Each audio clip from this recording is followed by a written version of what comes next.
Advance sell ধারণা আছে কারো? অ্যাডভান্স সেলটা কি?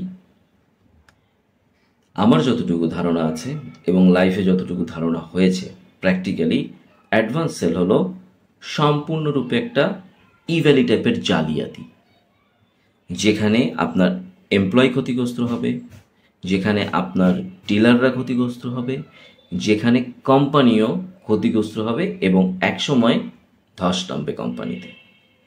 সো এরকম একটা অ্যাডভান্স সেল ভার্সেস ইভ্যালি আমার চিন্তা থেকে যতটুকু আসে সেটাতে একটা এপিসোড বানাতে চাই। কি বলেন আপনারা? বানিয়ে ফেলবো নাকি অ্যাডভান্স সেল ভার্সেস ইভ্যালি? আপনাদের কাছে কোশ্চেন থাকলো। আসসালামু আলাইকুম।